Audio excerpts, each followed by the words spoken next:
Diogo Friki, ¿cómo están mis muchachos locos? El video de hoy es algo especial porque son temas que me gusta tratar, analizar e informar a todos ustedes. En conclusión, son los tipos de video que me gusta hacer por lo perturbador, terrorífico que es hablar de estos temas. Anteriormente ya he hablado de mujeres asesinas, he hablado de alguno que otro asesinillo en serie. Es hora de hablar de las grandes ligas. Es por eso que te pido que te sientes, relajes tus nachas, prepares canchitas, porque lo que estás por ver avivará tus grandes miedos. Sin nada más que decir, comencemos. Los niños son sinónimo de dulzura e inocencia, son unos seres tan frágiles y vulnerables que siempre buscamos la manera de protegerlos de los peligros que acechan en cada esquina. Sin embargo, no es el caso de estos niños que te voy a presentar. Sorprendentemente, ellos fueron capaces de asesinar brutalmente a otras personas, inclusive a su propia familia. A lo largo de la historia se han recogido numerosos asesinatos llevados a cabo por niños, y precisamente el modus operandi es lo que hace que nos parezca imposible que pudieran haber sido cometidos por jóvenes.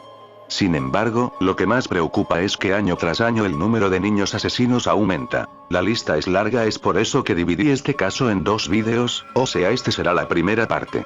Esto es 10 casos de niños asesinos más escalofriantes, primera parte.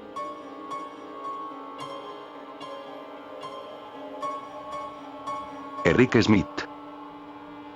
Con tan solo 13 años, Eric sufría de acoso en el colegio por sus grandes gafas, sus pecas, su pelo rojo y sus peculiares orejas. O sea, era el típico ñoño de la escuela, pero sus defectos podrían deberse a una medicina que tomó su madre durante el embarazo para tratar su epilepsia, según fuentes médicas. ¿Quién podría pensar que un niño de aspecto amigable, bonachón, cometió uno de los crímenes más horribles cometidos por un niño? No voy a hablar sobre todo el caso, pero lo que sí haré es un breve resumen de lo que pasó y por qué Eric Smith merece estar en este top. Smith fue culpable del asesinato de un niño de 4 años llamado Derrick Robbie, al que le estranguló, le golpeó en la cabeza con rocas grandes y le sodomizó con un palo. Cuando la policía le preguntó el por qué, Smith no pudo dar una respuesta clara. Durante la investigación, un psiquiatra le diagnosticó un trastorno explosivo intermitente, una condición por la que la persona no puede controlar su rabia interior. Finalmente fue condenado como adulto y a día de hoy sigue en prisión. En total le han denegado 5 veces la libertad condicional.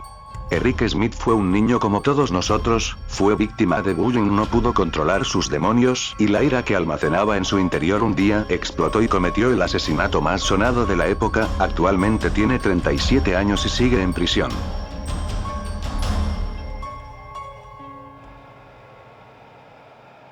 Joshua Phillips. El caso de Joshua es diferente.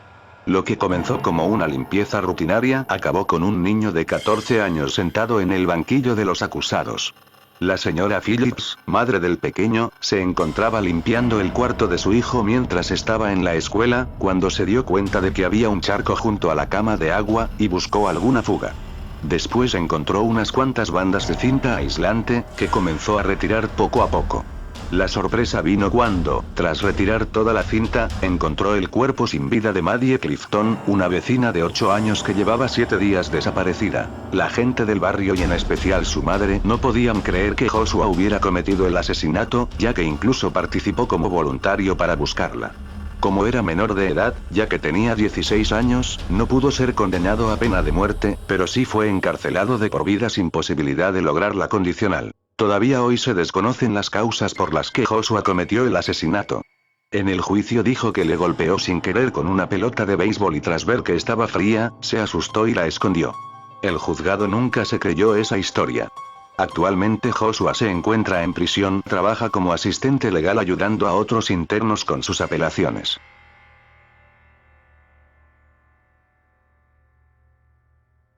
George Stinney.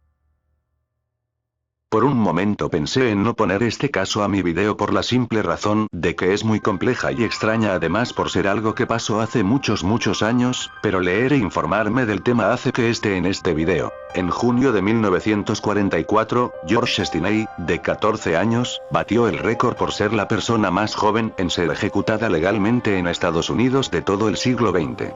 George fue acusado de matar a 2 niñas, Betty Jane Winiker, de 11 años, y Mary Emma Thames, de 8. Ambas niñas fueron encontradas en un agujero mal cavado. Las pequeñas sufrían varias fracturas de cráneo hechas con un trozo de vía de ferrocarril arrancado que fue encontrado en un lugar cercano al enterramiento. El pequeño Josh confesó los crímenes. Aseguró que había intentado tener relaciones sexuales con Betty, la mayor, pero que ésta se negó. Ese fue el desencadenante por el cual la mató a ella y a su amiga Mary Emma. Fue juzgado como adulto y condenado a la silla eléctrica. Además, la sentencia no fue recurrida por su familia porque no tenían dinero para continuar con el procedimiento. El caso de Stinney es un misterio. Las investigaciones determinaron que la viga con la cual las dos niñas fueron asesinadas pesaba más de 20 libras. Se decretó que Stinney no era capaz de levantar la viga, mucho menos ser capaz de golpear con fuerza suficiente como para matar a las dos niñas. Sea o no sea el verdadero asesino, es algo que nunca lo vamos a saber.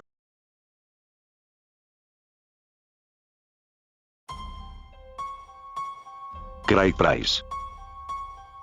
Un día de septiembre de 1989, Joan Eaton, de 39 años, y sus hijas Jennifer y Melissa, de 18 años respectivamente, fueron encontrados muertos en medio de un gran charco de sangre en su casa.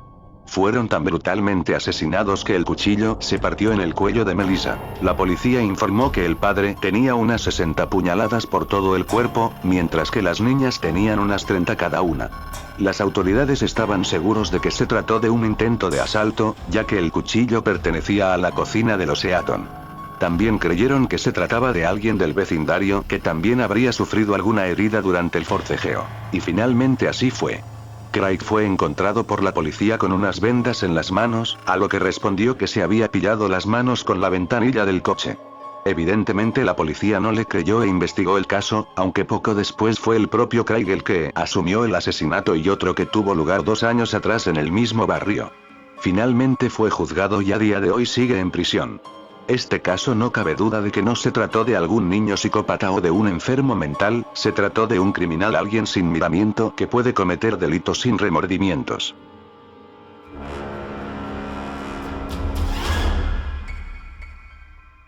John Venables y Robert Thompson. La madre de James Bulger se encontraba en la carnicería comprando cuando descubrió que, tras un descuido, el cochecito con su hijo James de 2 años había desaparecido. John y Robert eran 2 chavales que solían frecuentar este supermercado cuando se saltaban las clases, robando dulces y jugando por las escaleras mecánicas, hasta que les echaban. Ellos fueron los que secuestraron al bebé. Se les ocurrió poner al pequeño en medio de la carretera para que un coche se lo llevara por delante. Además, antes intentaron robar a otro bebé, pero la madre se dio cuenta y les siguió antes de perderlos la vista. Tras andar 2 millas, ambos golpearon, patearon y levantaron al bebé para dejarlo caer sobre sus cabezas. Finalmente John y Robert pusieron a James sobre la vía del tren, donde le arrojaron pintura a los ojos, le tiraron piedras y lo golpearon con palos y una barra de hierro. También introdujeron un palo por el ano del bebé y dejaron su cuerpo en medio de la vía, cubriéndolo con ladrillos. James murió poco tiempo después, antes de que el siguiente tren pasase y le golpeara. Es uno de los casos que más me conmovió por lo brutal de su accionar. 2 niños traviesos que se creyeron superiores.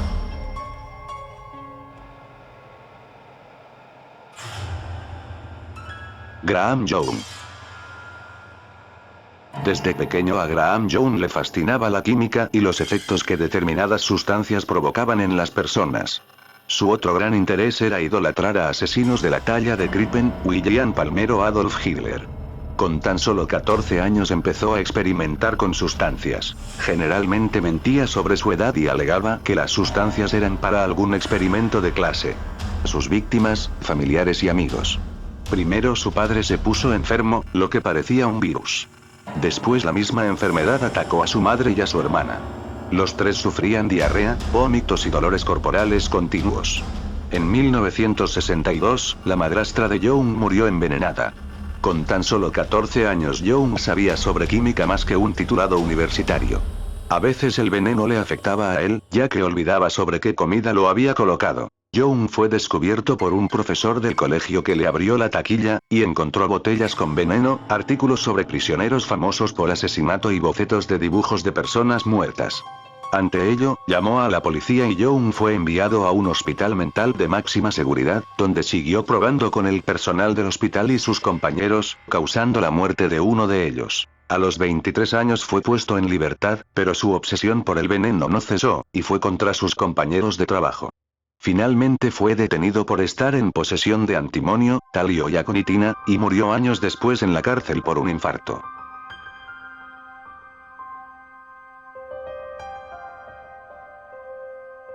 Mary Bailey. Brian Owe fue encontrado muerto, cubierto de hierba y plantas arrancadas, días después de la muerte de Martin Brown, que murió de asfixia. Su pelo había sido parcialmente arrancado, tenía heridas de cuchillo en sus piernas, y sus genitales habían sido mutilados. Además, una letra M había sido escrita en su estómago con el filo de un cuchillo. Cuando la investigación se centró en Mary Bell, ella misma se implicó describiendo en detalle un par de tijeras rotas con las que había estado jugando Brian. La familia de Mary fue encontrada responsable de su comportamiento.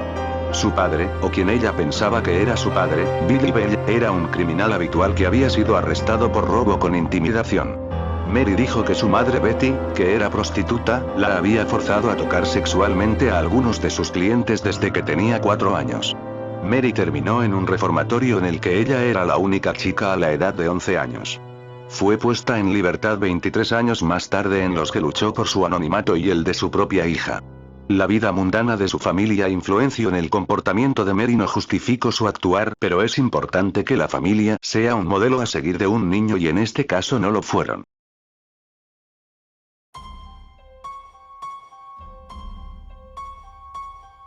Lionel Tate. Un día Kathleen Grosset Tate cuidaba de Tiffany Eunice, la hija de una amiga.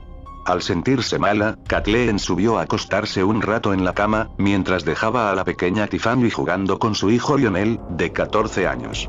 Sobre las 10 de la noche oyó un alboroto en el piso de arriba, pero simplemente mandó a los niños que se callaran. 45 minutos más tarde, Lionel avisó a su madre de que la niña no respiraba. Habían estado jugando a luchar y se golpeó la cabeza contra la mesa. Sin embargo, la autopsia de la pequeña reveló que su hígado había sufrido daños por los golpes. Además, su cráneo y 2 costillas estaban partidas y tenía otras 35 lesiones por todo el cuerpo. Tate cambió su testimonio durante el juicio, alegando que Tiffany se había caído por las escaleras. Por ello, fue sentenciado a cadena perpetua sin libertad condicional en 2001, pero su sentencia fue cambiada porque su abogado determinó que no se le habían realizado las pruebas mentales pertinentes. Por ello, fue puesto en libertad en 2004. Un año después fue detenido por atraco de arma de fuego a un repartidor de pizzas, por lo que finalmente confesó. El juzgado alegó robo con intimidación, posesión ilegal de armas y violación de su período de prueba, por lo que fue condenado a 30 años de prisión. Lo que se trató de un juego, terminó siendo una pesadilla para Tate. Tal vez no quiso matarla, pero lo hizo. El cambio su destino. Actualmente se encuentra recluido en un penal.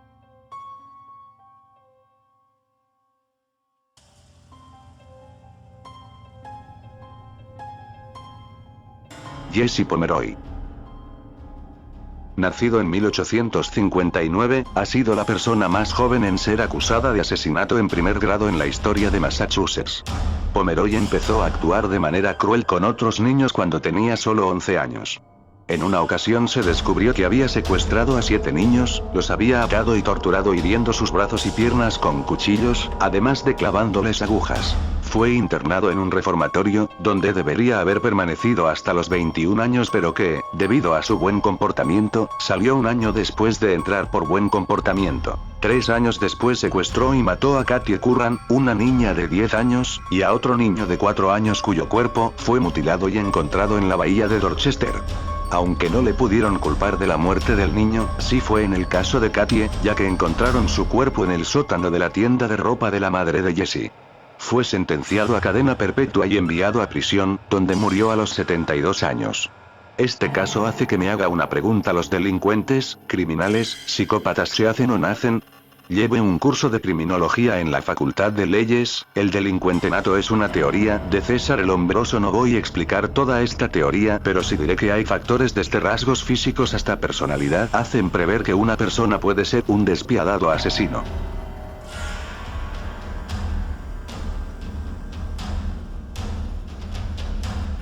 Barridal Eleucaitis. En esta ocasión, Barry Dale Loukaitis, un niño de 14 años, fue el causante de un tiroteo en Frontier Middle School que acabó con la vida de 2 estudiantes y un profesor, más algunos otros alumnos en estado crítico. Al parecer, el joven experimentó delirios mesiánicos antes de disparar.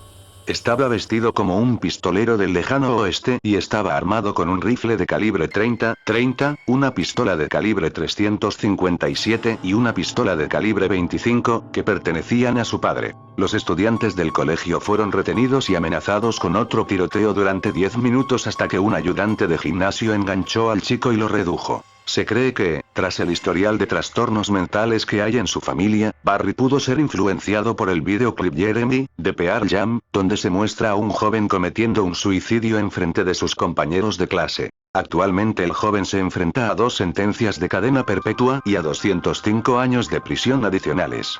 Este caso me hace pensar si realmente la televisión, los videojuegos o cualquier otra distracción sea necesario para que una persona sea influenciada y cometa crímenes. Creo que no, porque he vivido viendo, jugando violencia y no crecí como un asesino.